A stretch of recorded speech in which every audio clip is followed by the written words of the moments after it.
India को S-400 जो हथियार है वो रशिया से लेना है। रशिया पर अब पाबंदी लग चुकी है कि वो ये चीजें नहीं बेच सकता, लेकिन अमेरिका की खामोशी है इंडिया को लेकर, क्योंकि वो इंडिया को चाइना के खिलाफ इस्तेमाल करना चाहता है। तो मुजम्मिल असलम साहब, ये वो चीजें हैं जिसको पाकिस्तान को बड़े जोर से उठाने की जरूरत है कि वाई इंडिया के लिए आप एक अलग से जगह क्यों निकाल कर रखते हैं, क्योंकि आपने उसको चीन के खिलाफ इस्तेमाल करना है। देखें, इमरान साहब बिल्कुल ठीक है। और देखें, हमें ये देखना है, पहली बात तो ये कि हमारी गवर्नमेंट ने साफ कह दिया कि हम न्यूट्रल हैं, इसलिए जो है हमने कोई रशिया के हक में वोट नहीं डाला, हम न्यूट्रल हैं। अब हमारा मफाद का है। अगर आप देखें इस वक्त चाइना, रशिया, अमेरिका कहता है या तो आप मेरे साथ हैं या आप मेरे दुश्मन हैं। वो तो न्यूट्रलिटी में नहीं मानते। वो तो फिर इंडिया ने भी वोट नहीं किया था।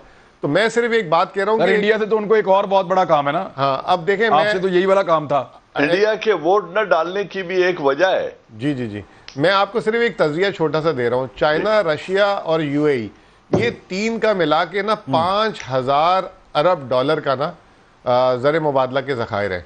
और अगर पूरे यूरोप और अमेरिका के मिला लें ना ज़र मुबादला के ज़खायर 1,500 अरब डॉलर भी नहीं है। और ये 5,000 अरब डॉलर जो है उन्होंने अमेरिका और यूरोप की मईशत एक तरीके से चला रहे हैं।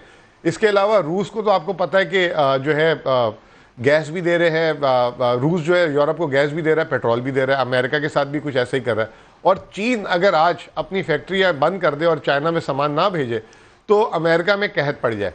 तो एक नेचुरल अलायंस कहाँ बनता है? वो बनता है ऑब्वियसली, हमारी ज़रूरत इस वक्त क्या है? खाना पीना तो हम पैदा कर लेते हैं, हमें चाहिए एनर्जी, हमें चाहिए मशीनरी और एनर्जी जो है वो चाइना और जिसे कहते हैं रशिया से अच्छा रिसोर्स कोई नहीं है।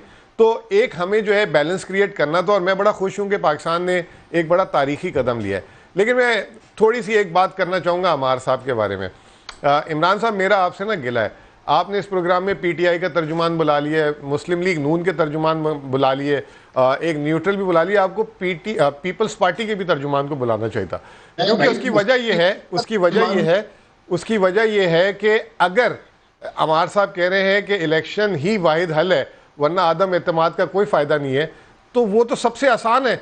ये सारे के सारे ऑपोजिशन अगर आज इस्तीफ़ा दे दें तो खुद ब खुद जनरल इलेक्शन हो जाएगा।